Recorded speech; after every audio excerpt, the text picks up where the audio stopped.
Good evening. I would like to call to order this Anoka-Hennepin School Board meeting for today, January 13th, 2025. Please join the board in pledging our allegiance.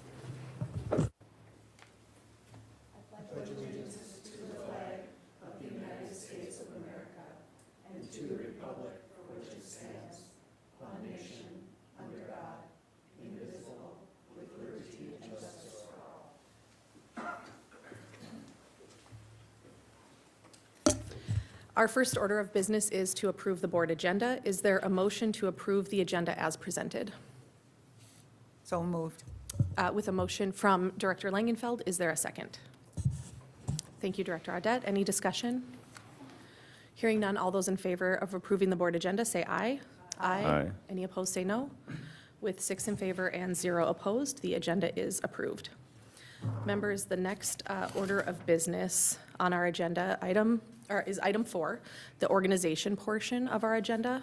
This first meeting in January is our organizational meeting, and there are several items that we will move to, and the first of those is the election of officers as referenced in Appendix A.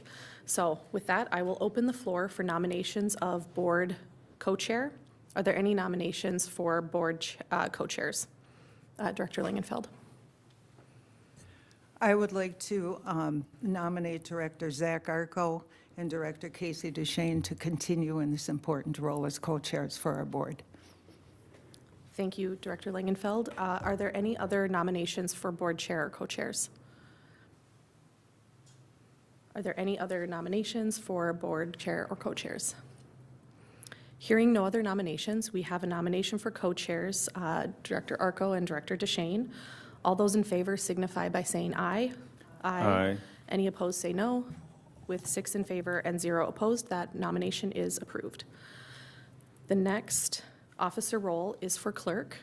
I would make a nomination of Jeff Simon for clerk. Are there any other nominations for clerk? Any other nominations for clerk? Any other nominations for clerk? Hearing no other nominations, we have one nomination for Director Simon as clerk. All those in favor, please signify by saying aye. Aye. Any opposed say no. With 6 in favor and 0 opposed, that nomination is approved. The final officer role is for treasurer. Are there any nominations for treasurer? I nominate Director Hochman for treasurer. Thank you, Director Audette. Are there any other nominations for treasurer? Any other nominations for treasurer? Any other nominations for treasurer? Okay, hearing no other nominations, we have one nomination for Director Hochman as treasurer. Would all those in favor signify by saying aye? Aye. Any opposed say no. With 6 in favor and 0 opposed, that nomination is approved. That completes our officer elections. Thank you to the board for placing your trust in Zach and I to continue serving as co-chairs. We will continue to do our best to serve in this joint role, and we would like to thank other board members who are serving in roles as well. They're hard jobs, so we appreciate your willingness to do that work. Thank you. Next, we will move on to our next organizational item 4B, the January 2025 to July 2026 meeting dates as referenced in Appendix B. Is there a motion to accept the 2025-26 board meeting dates as presented? So moved. Is there a second? Thank you. Any discussion? Okay, hearing no request for discussion, all those in favor say aye. Aye. Any opposed say no. With 6 in favor and 0 opposed, our 2025-26 meeting dates are approved. Our next agenda item is 4C, designate official depositories as referenced in Appendix C. And I'll just make a note for the record, Clerk Simon and the board, I will be abstaining from voting on the next 2 items, 4C and 4D, the official depositories and the official investment financial institutions, given my employment to avoid even the appearance of a conflict of interest. With that said, is there a motion to accept the designated official depositories as presented? Is there a second? Second. Any discussion? Hearing no requests for discussion, all those in favor say aye. Aye. Any opposed say no. With 5 in favor and 0 opposed, the official depositories are approved. The next item is 4D, designating the official investment financial institutions as referenced in Appendix D. Is there a motion to accept the to designate the official investment financial services institutions as presented. So moved. Thank you, Director Audette. Is there a second? Second. Thank you, Director Simon. Is there any discussion? Hearing no request for discussion, all those in favor say aye. Aye. Any opposed say no. With 5 in favor and 0 opposed, the official investment financial institutions are approved. Our next item is 4E, the delegation of authority for Serves Financial as referenced in Appendix E. Is there a motion to accept the delegation of authority for Serves Financial as presented? So moved. Thank you, Director Simon. Is there a second? Second. Thank you, Director Langenfeld. Any discussion? Hearing no request for discussion, all those in favor say aye. Aye. Any opposed say no. With 6 in favor and 0 opposed, our delegation of authority for Serves Financial is approved. Our next item F, the designation of official newspapers as referenced in Appendix F. I'll move to accept the designation of official newspapers as presented. Is there a second? Second. Thank you, Director Arco. Is there any discussion? Hearing no request for discussion, would all those in favor say aye? Aye. Aye. Any opposed say no. With 6 in favor and 0 opposed, we have designated our official newspapers. The next item is 4G, the delegation of authority for electronic funds transfers as referenced in Appendix G. Is there a motion to accept the delegation of authority for electronic funds transfers as presented? So moved. Thank you, Director Langenfeld. Is there a second? I'll second. Is there any discussion? Hearing no request for discussion, all those in favor say aye. Aye. Any opposed say no. With 6 in favor and 0 opposed, our delegation of authority for electronic funds transfer is approved. Next, item 4H, the authorization to sign contracts as referenced in Appendix H. Is there a motion to accept the authorization to sign contracts as presented? So moved. Thank you, Director Simon. Is there a second? Second. Thank you, Director Arco. Is there any discussion? Hearing no request for discussion, all those in favor say aye. Aye. Any opposed say no. With 6 in favor and 0 opposed, the authorization to sign contracts is approved. Our next item 4I, the designation of identified official with authority for education identity access management as referenced in Appendix I. Is there a motion to accept the designation of identified official with authority for education identity access management as presented? So moved. Thank you. Is there a second? Second. Any discussion? Hearing no requests for discussion, all those in favor say aye. Aye. Aye. Any opposed say no.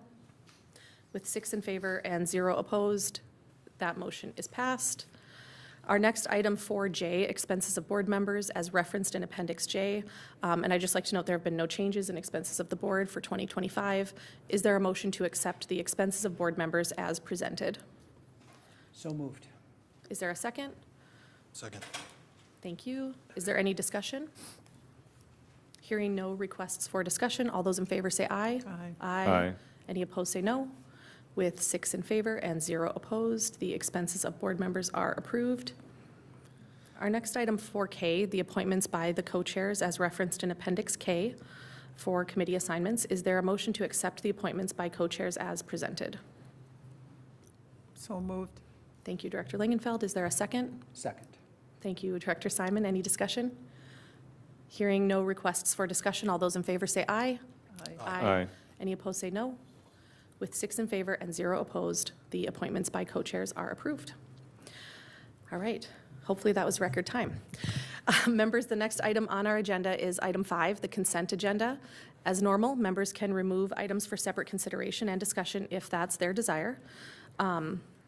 Is there a motion to accept the consent agenda as presented? Director Audette. I would move the consent agenda as presented with one exception. I'd like to remove item K, which is Appendix V, for separate consideration.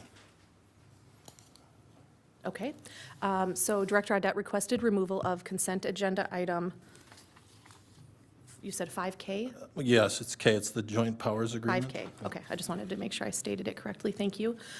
From the consent agenda, prior to board action, having removed item 5K from the consent agenda, do I have a motion to approve the consent agenda as modified? That is my motion. Yep. Sorry. Oh, sorry, It thank just- you. yeah. Is there a second to Second. Director Audette's motion? Thank you, Director Simon. Any discussion? Okay, hearing none, would all those in favor say aye? Aye. Any opposed, say nay. With 6 in favor and 0 opposed, that consent agenda is approved. So Director Audette, you have pulled item 5K from the agenda. Would you like to speak to that item? Yes, please. So this item comes to us, it's a joint powers agreement with the state of Minnesota, the Department of Education, I believe. And it is part of a program that I guess I'm disappointed to learn we're participating in, but it's called the Culturally Responsive Arts Education and Learning Program. From the Department of Education website, I'll just read the description of the program. The Culturally Responsive Arts Education Program is designed to advance equity and improve quality in arts education in Minnesota classrooms, schools, and districts through the development and implementation of culturally responsive and anti-racist arts curriculum, instruction, policies, and practices. The program is funded by a U.S. Department of Education Assistant for Arts Education grant and is led by the Minnesota Department of Education's Equity, Diversity, and Inclusion Center. Says the central focus of the program is culturally responsive arts education, professional learning, and action cohort from June 2023 through September 2026. The professional learning and action cohort is engaging in ongoing professional learning, culminating in the development and implementation of local pilot action initiatives, which is what the Joint Powers Agreement is, and these participant-created initiatives are focused on culturally responsive and anti-racist arts curriculum, practices, and policies at the K-12 classroom or district levels. So, as I've said numerous times during my tenure, the aims of these kinds of programs are not what they seem. And interestingly enough, although not really, some of the most divisive programming comes directly from the Minnesota Department of Education. In this case, anti-racist is used here, which is a Kendi Angelonium definition of the term, is a divisive ideology that has, as I've said many times, no place here in our schools, and consequently, I won't support this effort. Thanks. Thank you, Director Audette. Any other discussion from other board members on this topic? Director Simon? Thank you, Casey. I guess I would like to just ask specifically what does this mean for Anoka-Hennepin? So I've always tried to cut through kind of the broader term and like what does it mean for us? So I guess I'm not exactly sure. Maybe the superintendent knows. 28,000 roughly of the 41,000 in grant money is going to display cases for art for students at Andover High School. This is an Andover High School Department request or request for funds to visibly represent their art at the school. I appreciated Director Audette's questions today, and I'm happy to share that information with the rest of the board members, but I think you're going to see a difference from what the general description is on the website versus the intent we have for this at Andover High School. The remaining funds are to bring in guest artists. The first one they have planned is someone who is actually a Champlain Park graduate known for his skateboard designs and artwork on skateboards. That's the first guest speaker, and really trying to elevate the visibility of student art in the building. There's, as I collected information on this, there's a little bit of a sense that we do a really good job of displaying music and athletics in the building, but we're struggling with visible ways to represent the artwork. In addition, we don't showcase, as it was described to me, the ceramics, sculpture, and jewelry at the building, as well as some of the other things we do in the building. So these are expensive kind of pieces of equipment if we go out and buy them on our own. So being able to use the funds for those, primarily those reasons, is the general description. But, I'm appreciative if the board would like further information. I can provide that to all of you if you want to table it till the next meeting, so you have everything. We'll find out if we can delay where this pause where this is at and see if we can bring it back to the next board meeting if there's a desire to do that. Director Simon, did you have? Yeah, thank you, Superintendent. I think my only follow-up is, I mean, display cases don't seem controversial to me, but guest speakers potentially could be, right? So tell me about, and if you don't have this, maybe I'd be in favor of tabling it for more information at a different board meeting, but how are guest speakers in this case, or really, or in any case, but since we're talking about this case, vetted to make sure that, controversial things do not come into our school? And again, if you can't answer that right now, great. I would be also in favor of tabling it for more information if needed. I believe at this point, they've only identified the first guest speaker, which I won't name now, but we have a video, I think it's a 7 or 8 minute video on his background and so forth, so I can share that with the board. They haven't identified all the guest speakers so far. Board's been clear about giving direction on these kinds of things, so I think we're trying to stay within those parameters. I can appreciate it if it looks differently from the general website description, but our particular use for the funds is very unique to this one school and purposes in our district, so we probably can clarify that, bring it back to you if that's what you'd like to do. Director Langenfeld. Just as a follow-up to, in the document that we received, that's what I read, the outcomes, and it really seems to be a very student-centered, focused display of their art for them. So I would like more information as well, and I think if we can bring that back, it looks like it would be a great opportunity for our kids. But more information would be helpful. Director Hoekman.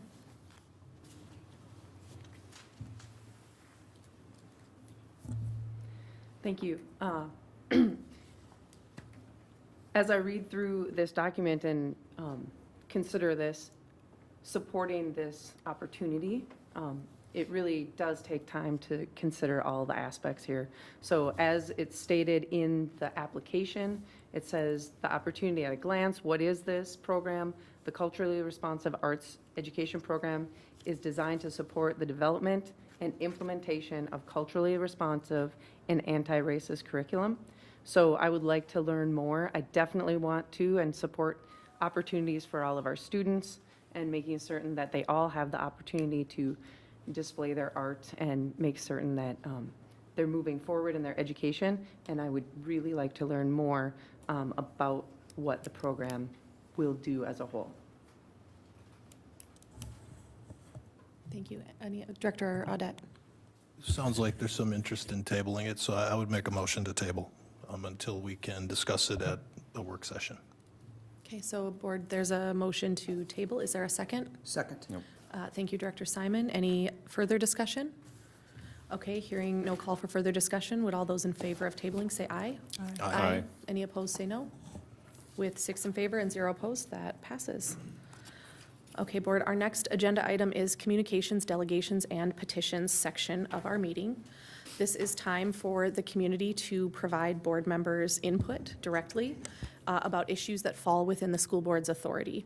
We plan this agenda item for 15 minutes. Our policy allows for community members to speak for up to 5, but if there are several members that want, or several people that want to speak, the chair has the discretion to reduce that time in order to hear from all and also keep our meeting on schedule. During times of large community input, we have been flexible in allowing the meeting to run long.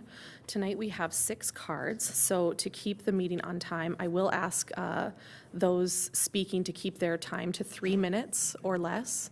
And I will ask Co-Chair Arco to monitor a timer of 3 minutes. And if you're running over on time, he will ask you to wrap up your comments, and we do appreciate you doing that. If you have written testimony, please provide it to Ms. Kofsky so that we can read the rest of your words if you don't have time to say them all.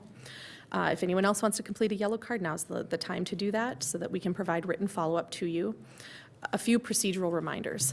Our meeting participation procedures are in place to assure an open and orderly public comment section, as well as to protect the due process and the privacy rights of individuals under the law. If speakers use specific names of students, staff members, or board members, I will need to interrupt and stop the speaker. Please remember to direct your comments to the school board chairs, and members of the audience, please listen respectfully. If we cannot hear the speakers, I may need to restart their timer so that they can be heard. Anybody disrupting this portion of the meeting may be asked to leave for the remainder of the meeting. With that, I will welcome our first speaker, Roxanne Tersteeg.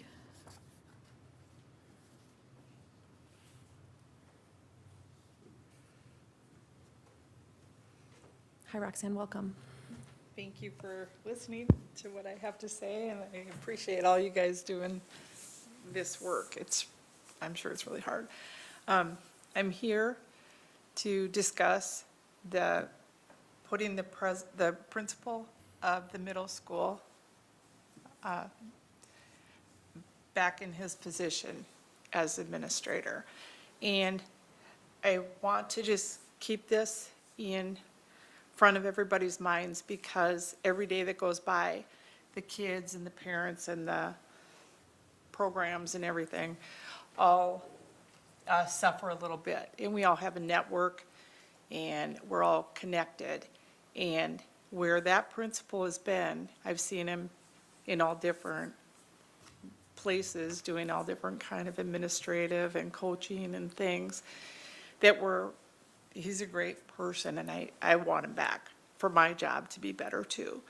I don't know how many letters or phone calls or emails or petitions or whatever you might need to move this ahead faster, but I'm going to be here all the way through, because I'd rather say something nervously or indelicately than not say anything at all. So I'm hearing things, and I'm not fishing for comments, but I'm hearing things from the kids that things aren't as safe and secure and organized and orderly as they were. And that's just because I talk to a lot of kids in a day. Also, the parents that I've sent to the administrator to take care of situations that they're struggling with were all handled delicately and timely, and I just can't say enough good things about getting that program back to where it was. Also, the school feeds into the high school, and I also work at the high school, and they've expressed to me, just because they see me doing this, and they say that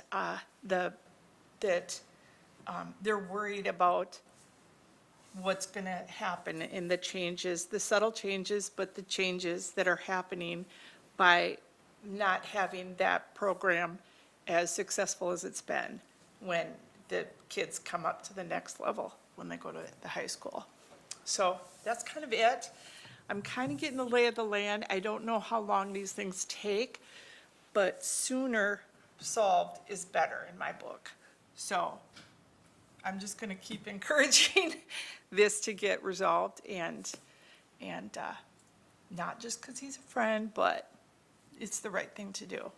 So thank you very much, and I got a game to watch. I was like, where is everybody? And I know where they are. They're at my house watching TV. Thank you for your Thank remarks. you so much. Our next speaker is Eric Skogquist.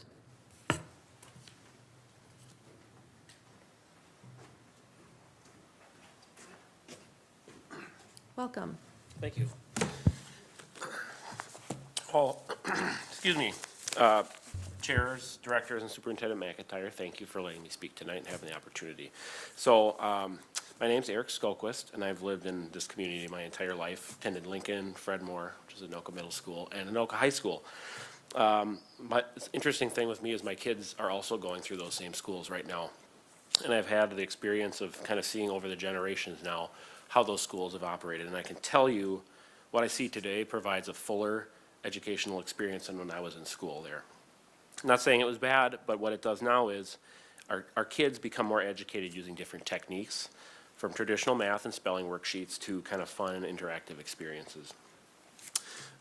In my experience, and when talking with parents, a big part of that connection and the positive things going on is the staff that forms really unique bonds in which they can help kids through this learning journey. Just a few weeks ago, my son attended a performance of Jan Brett's The Mitten at Coon Rapids Middle School. No, excuse me, it was high school maybe, I apologize. Anyway, part of that was interesting. The curriculum integration coordinator at our school had a whole lesson plan around it, comparing the Ukrainian folk tale to books and the play. And later that week, my second grade son was with the neighbor girl, and they were acting that out and talking about the play and all these interactive cool things that were happening. And so that's one of those unique experiences where kids learned about animals, language, different cultures, and it was a great experience that they didn't even feel like they were learning, but they were interacting and doing things in a different way. So my point here is I'm here because of the budgetary option 3 that was passed. It affects the curriculum integration coordinators at our schools. In the high and middle school, they're going to go from 1 to 0.8 staffing, and at elementary, they're going to go from 1 to 0.5 staffing. So this reduction at the elementary level could really be devastating to 3,278 elementary school students that are at 6 schools around the district. You know, these schools were established as specialty and magnet schools, and they were chosen because they were in racially or economically isolated areas. This was meant to provide a boost to those schools, and from what I've seen, that's occurred. As an example, I've spoken with multiple parents that want to transfer either their kids from outside the district or within the district to Lincoln Elementary School, where my son goes. And that really breaks up 14% of the school population is people that are transferring into this small, old, little neighborhood school. And I think that's really speaks to the powerful impact these programs have in some of these areas. My ask here tonight is twofold. Excuse me, sorry. The district has received funding for some of these positions and other things through the Achievement and Integration Grant through the state of Minnesota, and that runs through 2026. These funds are directed to Anoka-Hennepin to be spent on some of the very work these CICs are doing in these disadvantaged environments. And I appreciate Superintendent McIntyre called me this afternoon just to kind of help fill me in a little bit on some of that.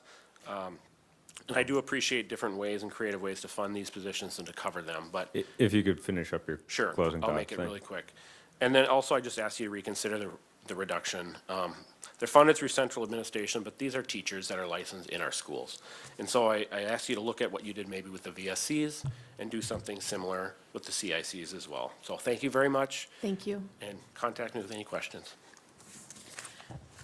Our next speaker is James Jaden. I'm sure I got that one wrong. Oh. Welcome. Good. Back in October, my wife and I, and along with our oldest son, spoke about the boundary situation existing for Rum River students. A petition was also submitted to you containing over 170 signatures. That's more than the 100 or so students that requested a change to the middle school band curriculum, mind you. This was requesting a boundary adjustment to Oakview Middle School and Andover High School to resolve the inequitable experience for students attending Rum River Elementary. We received a response from the board for both of these, and I don't know if it speaks for all of you, but I was insulted by the response we received. In the letter, you stated the boundaries for the high school have not been changed since Andover High School was built in 2002. The middle school boundaries have not changed since Sandburg was closed in 2009. It was also stated that the school board aims to provide stability by not looking at the boundaries for elementary schools for 5 years and the boundaries for secondary schools at 10 years. It is understood that this is to reduce disruption to the district and students and provide a community to foster their growth and sense of belonging. I can assure you that by making changes to these boundaries sooner rather than later, it will reduce disruption and provide a more equitable experience for a marginalized group of students. In your response, you also stated that there are 5 dual-feeder elementary schools. I have the numbers for these schools, and these all came from the district, which are now public record, by the way. Rum River is split so that 8.94% of the students are zoned for Anoka Middle School and High School, and 91.06 are zoned for Oakview and Andover High School. Crooked Lake is split so 28.1 are zoned for Anoka and 59.9 are zoned for Andover.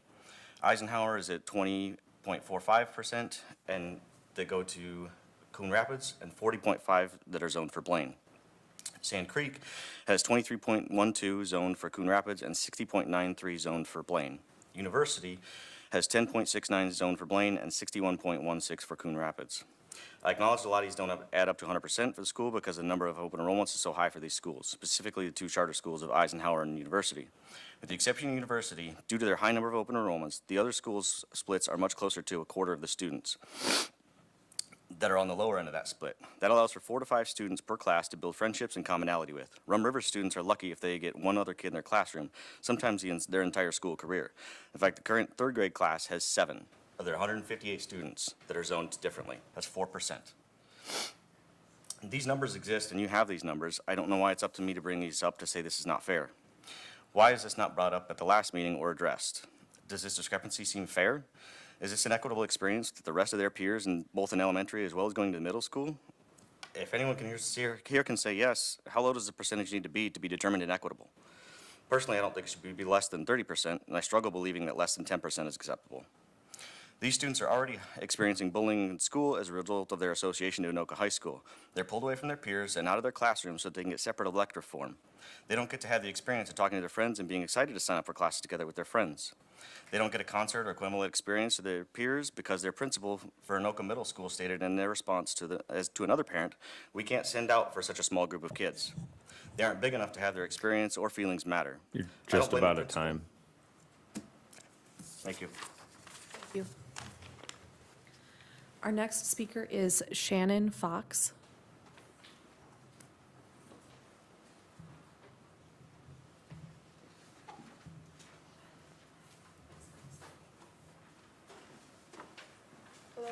Welcome. Hello, board. Time is short, so I'll get right to the point. After sending a letter with most of AMSA staff's signatures, multiple individual letters, and having many speak already about the issue at the last school board meeting, our core request has not changed. Please return our principal to his role at AMSA. Here are more letters to prove the point. However, the problem is bigger than just one man. The problem is a faulty procedure that is based in fear and is a gross overreaction that hides a talented public resource away where his talent is being wasted. As a teacher, my job is to prepare students for the real world. Based on what has happened to our principal, the real world says I should not give my students second chances.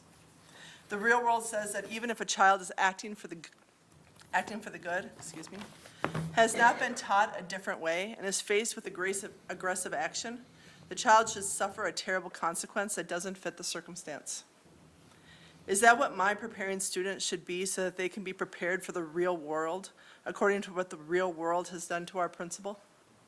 What the real world could do to any one of us staff, parents would have a fit. What needs to happen is to change the real world and give it some courage. It hasn't just been our principal, has it? Multiple employees have faced this terrible procedure of fear, removal, no communication, and possible career damaging, lifestyle damaging treatment. The way employees are treated when situations arise must change, but where to begin? There must be more communication. An employee has a right to understand the whys and wherefores of a situation. An employee has a right to face his or her accuser. And the gross overreaction to a situation by the district must be put in check.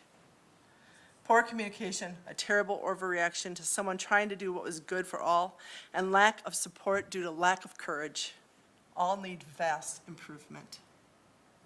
The very step in showing that change can and should happen is to reinstate the AMSA principle. A simple training could have and should have resolved all of this. It is so unfortunate that it was taken to this extreme. Stop wasting taxpayers' money by not letting the talent you employ do the job he was meant to do. Thank you. And on a separate issue, it seems you're hung up on anti-racism as a term.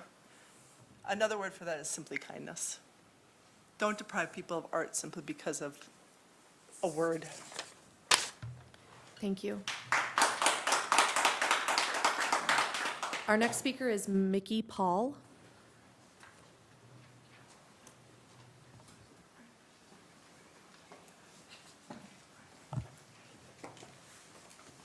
Welcome. Well, thank you. Thank you, Superintendent McIntyre and Board. I was also here last time to speak about the situation at AMSA. Again, my name is Mickey Paul, and I'm the ESL teacher at Anoka Middle School, and I'm here to talk about the current climate due to events that have occurred this year. I am asking that a more supportive process be implemented when making future difficult decisions or changes in the buildings. If you ask someone, what is the job of an educator? They will most likely respond with, teach students new information so that they become successful adults. When many don't realize is that prior to even thinking about curriculum, we need to ensure that students have their basic needs met and that they feel safe. If this doesn't happen, they may be unable to learn. As a result, the job of an educator is much more than just teaching curriculum. My question is, who supports the educators when we don't feel safe? When we are afraid? When we don't have our needs met? The changes that were implemented earlier this year have created a culture of fear and sadness among us. We lost our principal, the person we look to, or we trust and we look up to for support. After a long period of no information, we were told that that important presence in our building, the one who made us feel safe and supported, was being removed. Currently, we are petrified of doing the wrong thing and losing our jobs. Yes, we had training. No, we are not asking for more. We need to know that we will be supported by the district when we encounter a situation in the building. We need to heal from the scars that have been inflicted upon us by the process that was utilized. We need to feel that we can trust the decisions being made by the administration. I ask decision makers to put themselves in the shoes of those in the buildings being directly affected when making decisions. Please do what is best for students and staff to ensure that everyone's needs are met. I ask that in addition to restoring our building to its prior leadership, please consider making changes to the process in which future situations are handled. I have outlined some ideas in my letters that you have received tonight, and would definitely love to talk further about it if anybody had anything they wanted to question or get further information about. And I really appreciate your time, so thank you very much. Thank you. Our last speaker is Laura Lucarelli.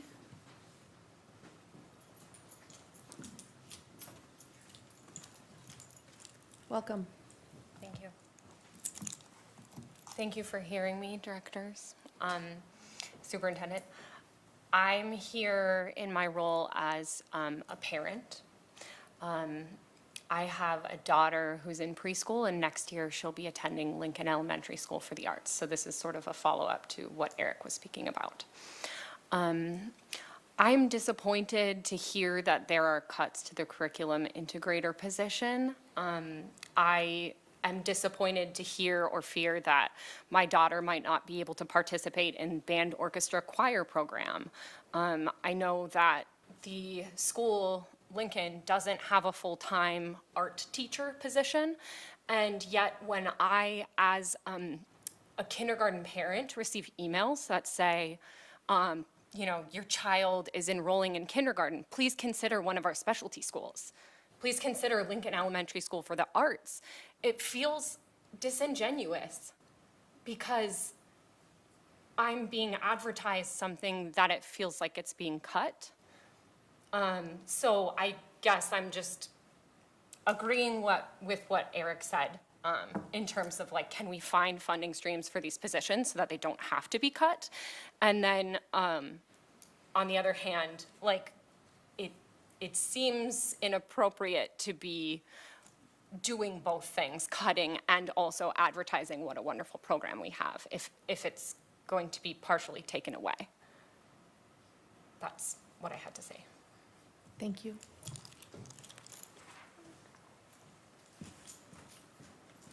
All right, board members, our next agenda item is number 7, the board calendar and district update. Superintendent McIntyre, I'll turn to you. All right, I have a thank you, Chair DeShane. And tonight, my report's pretty brief, since we've had time off in the district. Just a few things I want to highlight, presenting some items of interest for the board and the community regarding activities and events that we're proud of in the district here. So as we start off a new calendar year, just another reminder that we want to continue to encourage people to consider us as their employer. So we have another district's hiring event for operational and support positions on Thursday, January 16th. from 3:30 to 5:30 at Chaplain Park High School in door 4E, or sorry, excuse me, door E4 is the entrance that is best to attend that event. We actually are doing hiring on site, and we're looking for interest in roles such as paraeducator, custodian, food service, and before and after school childcare positions. We can also encourage folks to complete an application in advance at our website at ahschools.us/jobs and be ready to interview with our hiring managers should you show up. We find many of our operational support staff live right here close in our community where they often live, where they can serve, and it's a great way to work with neighbors in a rewarding job helping the next generation move through our school district. As many of you already are aware of, students in grades 5 through 11 are in the process of signing up for next school year. For 5th grade students, this process is primarily about considering their preferred music course. Students in grades 6 through 11 have the option to select electives as well as the level of rigor in each of the subjects. Parents and guardians are encouraged to review their child's selections. The registration process is completed online with details on how to register being sent out from the individual schools. The district uses these class selections to determine the number of sections and in turn the number of staff needed in each curricular area prior to our staffing deadline in early April, and that is well underway as we speak here in January. The district takes pride in providing robust options to meet the interests of our students, and the registration guidelines for both middle school and high school are on our website as well. And finally, the Anoka-Hennepin Educational Foundation is gearing up for the annual fundraising gala, the Northern Stars Celebration, which is set for Saturday, February 8th from 5:30 to 10 at Bunker Hills Event Center in Coon Rapids. The event includes district and foundation highlights from the year, along with entertainment and opportunities to support student achievement in our buildings. The event's open for members of the community to attend, and anyone interested can visit ahef.us for tickets and additional information. That concludes my superintendent's report this evening. Nice, short, and sweet. Thank you, Superintendent McIntyre. Board members, any questions for Superintendent? All right, hearing none. Our next agenda item is elementary and secondary education, item 8A, the resolution in support of the district's application to the Minnesota Department of Transportation's Safe Routes to School grant program to support the Dayton Elementary Pedestrian Improvement Project as presented in Appendix W. Welcome to Greg Cole, Chief Operations Officer. Good evening, co-chairs DeShane and Arco, Superintendent McIntyre, members of the school board. I'm here this evening to seek your approval of a resolution that you have before you. Just to explain it briefly, the Anoka-Hennepin School District has entered into an agreement with Hennepin County and the city of Dayton to pursue a Safe Routes to School grant totaling $600,000 to improve safe crossing across South Diamond Lake Road, as well as improvements to entrance and exit to the bus loop, parent pickup, drop-off area, and parking lots. In addition, the grant is intended to cover the costs associated with the extension of a footpath from Dayton Elementary School to neighborhoods to the north of the school. This grant would constitute a reimbursement for construction that improves foot and vehicle traffic at and around Dayton Elementary School, specifically to cover the cost of adding a center island and flashing lights on South Diamond Lake Road, separate the parking lot and bus entrances to narrow student crossing distances, and pave that walking path that I mentioned across the ball fields in the neighborhood north of this school. Anoka-Hennepin has been partnering with the city of Dayton and Hennepin County to pursue this grant since 2024. Letters of support from State Senator John Hoffman and Representative Danny Nadeau will be included with the application materials. All applications for grant will be notified by April 30th, 2025 as to whether they have been awarded funding. If this grant is awarded, all projects should be completed by the summer of 2026. As part of the requirements for the grant application, all three governmental entities that I mentioned, their boards must pass a resolution approving their commitments to and approval of the grant application. The attached resolution from the school board, or for the school board, is required to submit our portion of the application. So with that, I'm recommending tonight that the school board approve the resolution so that all 3 government entities can pursue the grant application. Thank you so much for the presentation. And I want to correct, I misspoke. I said Appendix W, but it's Appendix X. So for any board members that are clicking through, my apologies on that. Any questions for Greg on this, or any comments? Okay, hearing none, I'll just add a brief comment. I've spent some time with the project and at the site. They kind of did some temporary installations to sort of test out how this might work, and it really is making a difference. And it's a vast improvement. That road is kind of a unique road in our district. It has a higher speed limit than many roads right in front of a school. So I think that this would be a great use of grant funds to make that safer for kids to get in and out of that elementary school. Okay, any other questions or comments? If not, members, before us is a resolution in support of the district's application to the Minnesota Department of Transportation's Safe Routes to School Grant Program in support of the Dayton Elementary Pedestrian Improvement Project, as presented in Appendix X. Hearing no requests for discussion, the clerk will please call the roll. Simon votes aye. Hoekman. Aye. Audette. Aye. Langenfeld. Aye. Arco. Aye. DeShane. Aye. With 6 in favor and 0 opposed, that resolution is approved. Thank you, Greg.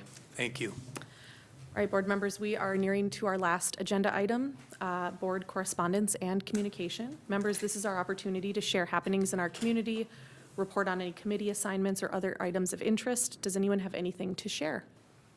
Director Langenfeld. Thank you. Right before the holidays, I had the opportunity to attend Coon Rapids High School engineering presentations. Students had been given a problem. They're all seniors. They had been given a problem by Aggressive Hydraulics to problem solve and create a tool that they would manufacture and use in their work at Aggressive Hydraulics. And the presentations were excellent, and all with different kinds of approaches, success and some not so great, and through that process, they learned a great deal. But there were leaders from Aggressive Hydraulics present who heard the presentation, much like Shark Tank, so to speak, and it was a very good learning experience, I think, for our kids, because it was real-world experience. And I know that we have students in that particular class. They all have thoughts about where they are going in the future, from everything from continuing their education locally for the time for their gen eds and then moving on forward in that area, and also MIT.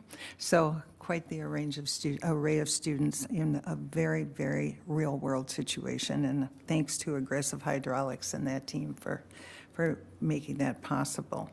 So I have one more in addition to that. Upcoming this week is the Minnesota School Board Association State Conference, and the Leadership Conference is starting on Wednesday, Thursday, and Friday.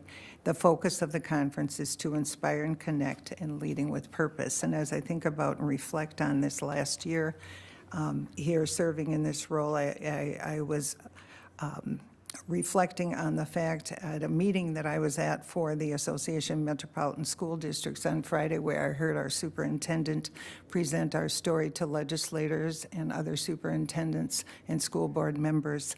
One of the speakers before, or I guess it was after superintendent spoke, talked about the importance of making sure that we recognize we are guardians of the community's trust. And I think about our year and how we came up with co-chairs and reflected, and how we've worked very hard together to get to those common goals that we all share, wanting what's best for our kids and making sure that we are doing it with the trust of each other and the community as we move forward. Thank you. Thank you. Anyone else? Anything to share? All right, members, our last agenda item is to adjourn. Do we have a motion to adjourn? Thank you, Director Simon. Do we have a second? Thank you, Director Audette. Any discussion? All those in favor say aye. Aye. Any opposed say nay. With 6 in favor and 0 opposed, we are adjourned tonight. Thank you.